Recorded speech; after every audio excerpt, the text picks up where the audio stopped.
when you look around the globe right now, I mean, the cover story, I think, of the Wall Street Journal has Putin standing over Mikhail Gorbachev, but he's not going to be going to the funeral because he doesn't want to send the wrong message that glasnost is okay. You've got the similar moves happening with Xi, where he's trying to close down society, too. We don't have the relationship we used to have with any of these countries, and I wonder what it means for the future. It's not good for the future. Look, Becky, I don't want to blame this on us, but we haven't helped, okay? What Xi Jinping is doing is a fundamental shift. This isn't just a president's program and the next one will come in and have a program. They feel that private Chinese business, foreign businesses, foreign institutions, educational institutions have taken over society or are taking over society and crowding out the Communist Party. This is a move to put the Communist Party back in control. That's happening now in China. We know we have issues with Russia.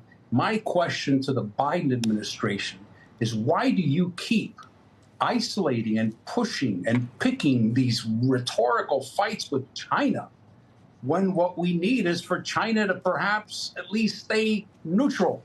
But we're just pushing them toward Russia. It just boggles my mind, Becky. Becky, what are we doing? Why are we doing it? I think it's because of domestic politics. I think it's because it plays well here. But, Becky, it's terrible foreign policy. And that's where things have come. But playing China for domestic politics, I think, is so dangerous, especially now. Let me take the other side of that argument, and that would be that we have tried to work with these regimes for decades and decades. We've tried to take the high road, be the bigger players, and say, even when you push, we're not going to respond to any of the problems along the way. China set out their plan and said that they are going to basically rule the world, and that this is the one China policy, and that everything else is out there, that they're going to be the economic leaders. We can go along with that and help them on the way, or we can kind of pull back. So what's the argument against taking a different tack than we've tried for decades? Well, I think that the first thing we have to recognize is that China's not going away. We're not going away.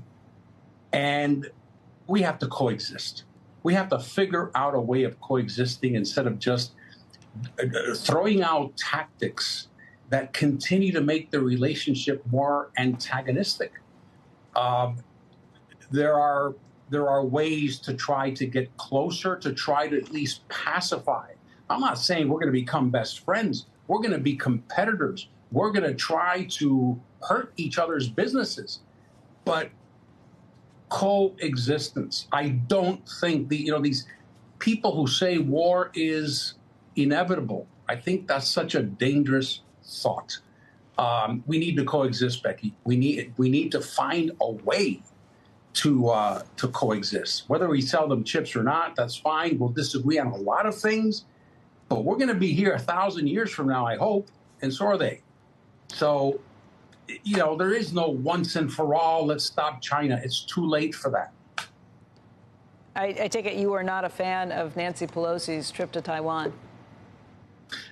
Look, I like Nancy Pelosi. She's actually a neighbor. But I think it was reckless, and I think it was irresponsible. I think it was a tactical move that has huge strategic implications. It handed President Xi Jinping on a silver platter an excuse to get tough and show muscle against Taiwan, which they did, going into Taiwanese waters, Taiwanese airspace. They didn't even do that in 1995.